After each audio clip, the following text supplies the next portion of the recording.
saudara panitia atas waktu yang diberikan kepada kami. Terima kasih kepada Bapak RW 4 dan staf. Dan terima kasih selamat kepada Bapak-Bapak RT 1 sampai 12 kita bisa bertemu untuk melaksanakan renungan suci HUT ke-68 kemerdekaan NKRI yang kita cintai. Bapak-bapak dan ibu-ibu, saudara-saudara sekalian, marilah kita ingat kembali sebelum kita merdeka, sampai kita merdeka, dan merdeka untuk selama-lamanya nanti. Marilah kita mulai. Kita merdeka bukan ngawur, tapi kita hanya dulu kita cari alat mana yang harus kita pakai untuk menghancurkan penjajah, yaitu jas merah. Jas merah artinya bangsa kita semuanya jangan sampai melupakan sejarah. Sejarah asal-usul kejadian yang masa lampau tak akan dapat diulang kembali. Tapi hikmahnya yang positif itu akan dicari untuk melaksanakan menumpas penjajah yang ditertahan gerilya. Dari pengawetan jas merah itu sampailah kepada kerajaan Majapahit dulu, yaitu pada waktu Sumpah Palapa. Tapi kesemuanya juga perlu, seperti abad ketiga Ratu Sima, abad ke-7 Syekh Hidra, abad ke-9 Kameswara, 12 Brawijaya. Nah inilah, dari Brawijaya ketiga inilah, dari Sumpah Gajah Mada yang berbunyi, Gajah Mada tiadakan makan hasil bumi sebelum seluruh raja-raja Nusantara bernaung di bawah panji-panji agung Majapahit, Bhinneka Tunggal Ika Tanhana Dharma Manroa. Artinya, tiada pimpinan dua, hanya bapak satu, Raja Agung Majapahit. Inilah sebagai pedoman untuk menyusun ujung tombak revolusi, yaitu Pancasila. Pancasila isinya Bhinneka Tunggal Ika. Ayo kita pahami. Jadi ujung tombak gaya kita adalah Pancasila revolusi. Artinya bangsa yang masih terjajah ini jiwanya tiada akan mati. Biarpun sudah dijajah 350 tahun, namun semangat juang masih ada. Yaitu dari pedoman Sumpah Gajah Mada yang dikatakan Sumpah Palapa. Yaitu pakailah, ayo kita pakai bersama. Siapa yang siap untuk menghancurkan penjajah Sabang Merauke? Semua dihimpun. Diawali dari proklamator, belum proklamator, masih Bung Karno. Pada tahun 1927, dia menghimpun Persatuan Pemuda yang pada waktu itu dipakai nama Belanda supaya Belanda tidak mengetahui, yaitu Yong Java, Yong Sumatera, Yong Kalimantan, Yong Celebes, Yong Sunda Kecil. Inilah yang dipakai. Jadi dari tangan untuk berjuang menghancurkan penjajah. Semua utusan yang dipanggil diawali dari kuliahnya Bung Karno di Surabaya, yaitu HBS, Holland Solo School. Disitulah para mahasiswa diajak menyusun untuk menggempur penjajah ini secara rahasia. Terakhir, tersampailah Sumpah Pemuda. Disinilah pemuda-pemuda kita dari Yong Java, Yong Sumatera, Yong Kalimantan, Yong Celebes, Yong Sunda Kecil, kita kontak. Ayo, kita siapkan. Dari Sumatera, yaitu yang diutus dan dipanggil Tuanku Muhammad Hasan, turun daripada Timur, yang pernah menggempur penjajah 100 tahun, namun juga tidak full. Dari Sultan Agung, 1625 juga Labrak Betawi, juga belum full. Akhirnya, sampailah dari Yong Java, Yong Sumatera, Yong Kalimantan, Yong Celebes, Yong Sunda Kecil, bergeraklah. Nah, sampai kepada abad ke-18, yaitu Diponegoro, itu raja, saudara-saudara. Diponegoro adalah Prabu Mangkubumi, patihnya Diponegoro, yaitu menggempur penjajah juga. Mulai tahun 1825 sampai 1830, itu gurunya mengatakan, yaitu gurunya Kimojo. Kontorio, ini ada petunjuk pangeran. Bapak-bapak tahu pangeran itu di mana? Di mana pangeran itu, bapak-bapak? Ayo kita lihat, di mana pangeran itu? Bisa kita rasakan, bisa kita lihat. Di mana, bapak-bapak? Ayo. Ya, kalau memang belum mengetahui, saya kasih tahu. Bapak-bapak, pangeran itu bahasa Jawa. Orang hidup semua ngengel, ambekan. Ini pangeran. Ya, pada ngengel, ambekan, nafas ya. Ya kan? Nah inilah saya akan mengangkat. Lagunya ngomong, di Ponorogo Mangkubumi dengan partainya Cepat Jojo, serta pemukul penjajah. Dengarkan. Sikit Sarotoro, Wesa Dano ngancurnya penjajah, ora bisa kuliah no petunjuknya pangeran. Tenonos lahir Satrio Tanah Jawa. Sing bisa komando bebarengan sedulure tuwa. Untuk cilik kepala kepala kunjul, sekolah wetan asale umur-umur karat. Ayo istiqamah, mundur di situ. Ngatur siasat. Nah, dengan itu ke timur. Jangan ke barat. Ke barat itu bagiannya Belanda ya. Medan tinggi di Betawi sana. Artinya kita negara kita waktu itu India Belanda kan. Nah, semuanya ke timur. Jadi wajar kalau di mana-mana ada Mataram. Sampai Lombok ada Mataram, ya loh. Mataram Lombok, di mana-mana ada Mataram. Nah, setelah itu sama bapak semua itu menyusun kekuatan. Akhirnya tahun 1900 itu ada putri mengandung, yaitu Putri Mataram 7 yang bernama Sri Paduka Pakualam ke-7 mengandung. Nah itu dipantau, inilah kira-kira yang akan memandu. Nah, kandungan bulan diperiksa dokter belanja kandungan itu, tahu kalau dalam kandungan itu laki-laki jiwanya besar. Nanti kalau sudah lahir serahkan negara biar diamankan. Bro Bujangga tahu kok, ya. Bapak supaya tahu Bujangga itu apa? Bujangga itu janji tidak bisa 2 kali 3 kali. Luput, pocok, janggane, itu Bujangga. Jadi ngomong sekali jangan diselamatin, jangan ingkar. Harus dipatuhi, ya. Nah, akhirnya benar. Setelah lahir, laki-laki benar. Tapi waktu saya kontak, siapa saja warga Mataram yang punya keluarga mengandung, melahirkan perempuan bekas, ditukar di bandek. Kalau tidak, kalau Bujangga, pasti dipotong jangganya.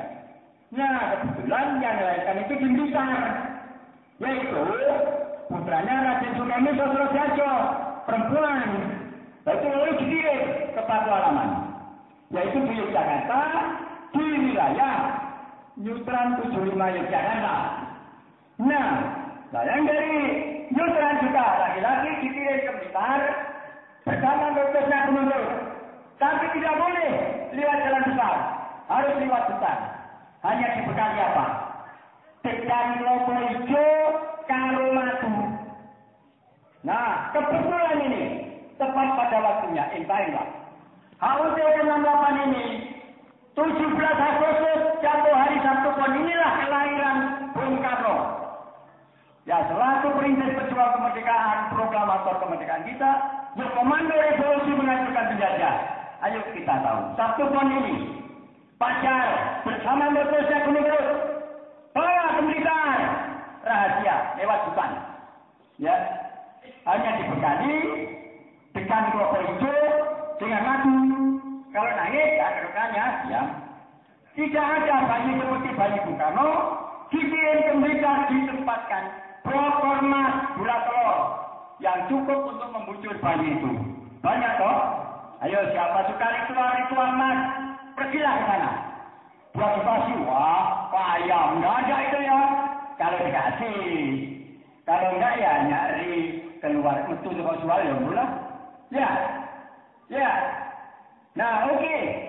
Setelah sampai di hutan Blitar Selatan, Setupon Kabupaten Madiun, jam 1 malam di tengah hutan ada orang tua teriak-teriak, di sana bokor mas isi jabang bayi titip dari Jawa kena pusaka itu. Nah, tahu nggak sekarang asal pusaka itu? Dari tengah hutan. Setelah menyerahkan pusaka, orang itu hilang. Lalu yang bawa itu, aduh, nanti hantu. Nah, pusaka ngomong, aku yakin menying. Oh, bukan hantu. Keluar. Ya. Nah, lalu tanya, di mana tempatnya Raden Sukemi Sosrowidodo?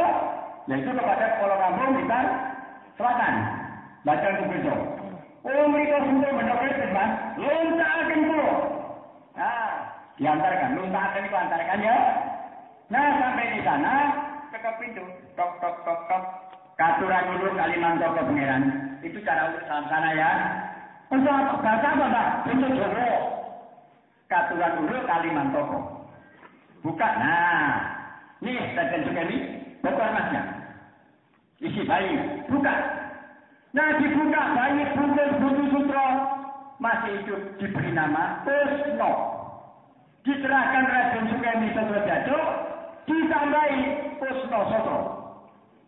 Nah, terus terakhir Sukar Sulit. Dari pangkuan Blitar itu. Dilengkapi nama Kusno Sosro Soekarno. Sampai sekarang. Tapi yang dipilih panggilan hanya dua. Yaitu satu Bung Karno, dua Pak Karno. Ya. Nah, ayo kita yakin. Jadi itu bapak angkat ya Raden Sukemi. Bapak kandungnya Sri Paduka Pakualam ke-7. Mataram 7. Ya toh? Ya, biarpun kerajaan ratu juga. Iya, kita ini ratu kok. Ratu apa? Jaro Jejer itu loh. Ayo kita rasakan badan kita ini. Raga ini dari susunan 7 roh semua. 1 roso, 2 rahayu, 3 rahaji, 4 rajo, 5 roko. Wah ini, dino gue kayaknya mendino gak tukon besok kiwi. Lucu. Nah, 6 raino, siang, 7 ratri, malam. Ya loh? Nah ini dipiara oleh bapak angkat itu. Disekolahkan. Dulu nggak ada, SRSD nggak ada, zaman Belanda itu nggak ada. Oh, saya nggak menangi kok, saya kelahiran 21 kok. Jadi nggak ada, SRSD nggak ada. Lebih-lebih perguruan tinggi. Jadi kalau SD itu namanya Prevost School. Prevost School. Kalau SMP ya Middle School. SMA, dia ada AMS, Amtenar Middle Bar School. Nah, perguruan tinggi ya macam-macam tadi. Ada HBS, ya. Ada tanah ITB di Bandung sana. Pak Karno Adib. Nah, setelah tamat, Amtenar Middle Bar School dikirim ke Surabaya. Yaitu ke Perintis Pejuang Kemerdekaan, Haji Umar Said Cokroaminoto. Nah, dipiara dengan sekolah biasa biayai ya. Oh, Cokroaminoto. Sampai dia lulus. Malah Cokroaminoto itu tertarik. Ini anak ganteng. Nah, saya jodohkan anak saya. Perempuan, yaitu Dewi Utari kan. Nah, tapi itu belum balik. Jadi nggak boleh dicampuri belum balik kok. Tahan nggak bukan tahan. Nah, setelah lulus HBS 1916, waktunya dikirim ke Bandung. ITB sana. Nah, lalu janjilah. Dengan istrimu, oh iya dek, kalau memang kamu jodoh saya mesti menunggu saya. Kalau bukan siapa saja ikhlas saya, istrinya dinikahi. Akhirnya sampai sana diterima oleh teman Perintis Pejuang Kemerdekaan Sanusi yang mempunyai istri Inggit Ganarsi. Nah, sampai lulus ITB yang membiayai ya Sanusi dan Inggit Ganarsi. Tak lama kemudian setelah lulus Sanusi wafat. Inggit Ganarsi tak punya anak. Akhirnya jatuh cinta dengan Bung Karno. Ya ini kalah. Balas budi mempunyai anak satu yaitu Guntur. Jadi Guntur itu putra dari Inggit Ganarsi. Jandanya, janda kembarnya Sanusi ya. Nah ini. Setelah itu 1925 tamatlah ITB Bandung. Terus gerak. Menyusun pasukan pemuda istimewa, pasukan pemuda bersenjata. Nah, ini mendekati. Nah, setelah datang Sumpah Pemuda lah itu akhirnya ya apalah bergerak dalam tangkap Belanda. 1928 ditangkap, ditahan di Sukamiskin, Bandung, 2 tahun. Nah, 1930 dikirim ke Bovendigul 4 tahun. 1934 dipindah ke Ende, Flores 4 tahun. Nah, sana 4 tahun banyak peninggalan sana tidak dirusak kok ya. Nah, itu untuk tanda sejarah perintis perjuangan kemerdekaan yang masih fakta bisa ketahui. Nah, saya cuma dikirim ke Sumatera Bukit Tinggi. Nah, sampai di Bukit Tinggi sana, nah kelompoknya atau pimpinannya atau kemasan ngomong, cepat datang, keluarin semua pengawal takut. Bung Karno lolos. Langsung membesar pidato rahasia.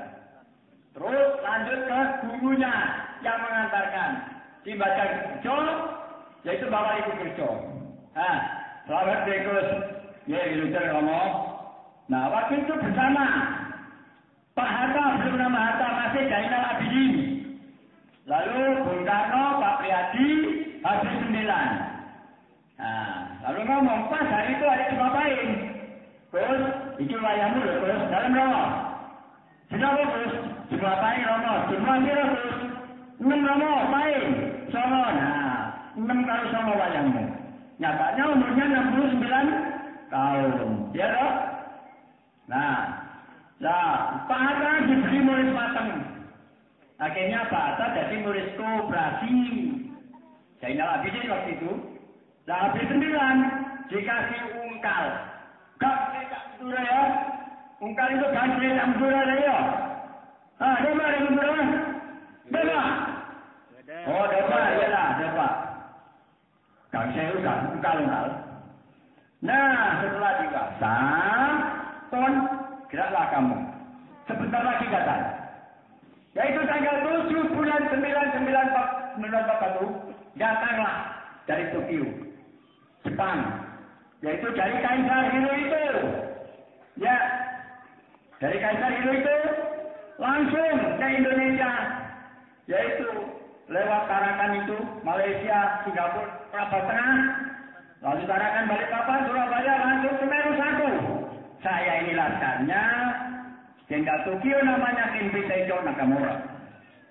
Yang 2 ditaruh Singosari, Batalion 2. Kinpi Taicho Nakamuji. Seperti gunung tertinggi di Jepang adalah Fujiyama. Nah, yang ketiga, Pondokusumo orang Jawa, Jenderal Sabar Sukopo. Itulah komando perintis pejuang kemerdekaan seluruh Indonesia. Lainnya ikut. Jakarta tidak ada komando kok. Sana tempatnya belajar. Hanya ikut saja. Ya. Ayo kita ini semuanya benar. Nggak ada yang salah. Inilah legendary. Kejadian semula yang nyata. Kalau tidak nyata, ya ayo kita cari kenyataannya aja. Ya loh. Nah, setelah itu kita kira 1941 tangkap dari perintis pejuang kemerdekaan ditingkatkan. Diajari cara Jepang, yaitu Seinen dan Keibudan. Ya, cara Jepang. Yang lulus dimasukkan Heiho, barisan berani mati. Hancurkanlah penjajah. Bekalnya hanya mati. Tidak bekal apa-apa. Bukan bekal hidup. Sudah itu bekal hidup kan serangga hidup kan? Bekal mati aja. Kalau bakal mati nggak ada, kita dibunuh penjajah. Kalau mati hidup, kita membunuh penjajah. Nah, 3 tahun kemudian merdeka. Nah, jadi kemerdekaan ini bukan terjadi dengan sendirinya. Juga jerih payah dari perintis pejuang kemerdekaan Sabang Merauke. Ya, ayo kita ingat. Jangan sampai kita lupa. Supaya kita bisa hidup makmur, tenang, tidak ada halangan apa-apa ya. Inilah yang harus kita ingat-ingat dan kita kembangkan yang positif kemerdekaan ini. Kemerdekaan ini tidak sehari 2 hari. Tidak setahun 2 tahun, 1 minggu, tidak hanya 8 tahun, 1000 minggu. Dahulunya proklamator, merdeka untuk selama-lamanya. Nah dengan itu marilah bapak-bapak kita ingat, kita kembangkan hikmahnya. Berjuang tanpa pamrih, memayu-hayu luring bawono bawero, rale-rale atas malah-malah hukum. Ini menjadi prajurit penjaga, lebih baik lembur, tadi rampuin kekayuan kemerdekaan. Inilah sumpah daripada pejuang. Saya bersumpah begitu dulu. Hanya saya paling nakal itu. Tidak mau dengan senjata, tidak mau. Saya hanya pilih TNI dan Bambu Runcing. Oh ya. Ya, take hari di bambu runcing, toya itu stop. Bambu runcing mendorong bisa, stop bisa. Kalau bambu runcing buatan ini yang sudah umur 29 tahun di Bali ini, kena cek 5 menit mati. Soalnya yang diruncing ini bukan ujung, pangkalnya. Jadi keras itu, keras. Kena dan bisa ngomong bicara hanya begini. Tapi caranya memang ada itu ya, bukan sembarang membuat ya loh. Nah, 3,5 tahun kita merdeka, lalu diproklamirkan kemerdekaan itu. Diawali pakai tanggal 14 Agustus, lalu diproklamirkan 3 hari, karena siaran radio kan sudah besar, sudah kecil Kepulauan Maluku. Nah, jadi Pancasila itu ujung tombak revolusi untuk mengebut penjajah. Pancasila revolusi kita dengan tenaga yang lengkap ini pancangan 5 ya. Sila dasar. Dasar kita 5 kaki, jari-jari 5, tangan. Inilah pelaksana alat kita untuk menghancurkan penjajah. Iya toh? Namanya Pancasila revolusi. Setelah merdeka kita atur Pancasila hak asasi, yaitu sumber falsafah ekonomi kita. Yang ketiga, Pancasila manual intelektual untuk meneruskan pemerintahan.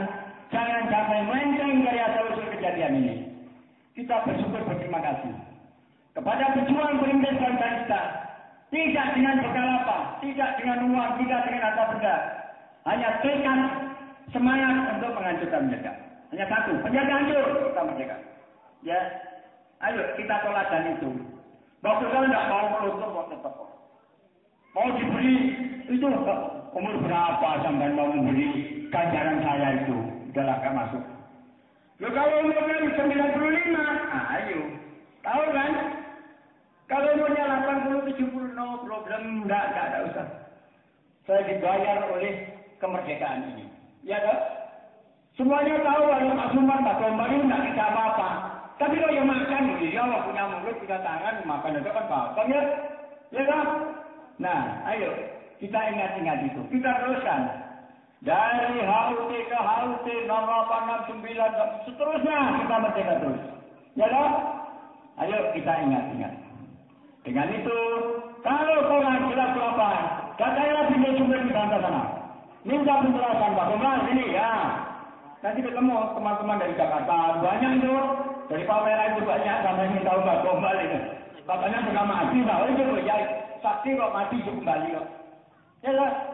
Nyatanya masih ada kan? Nah, dengan itu ya bukan sombong-sombongan, inilah Tuhan yang menentukan ya.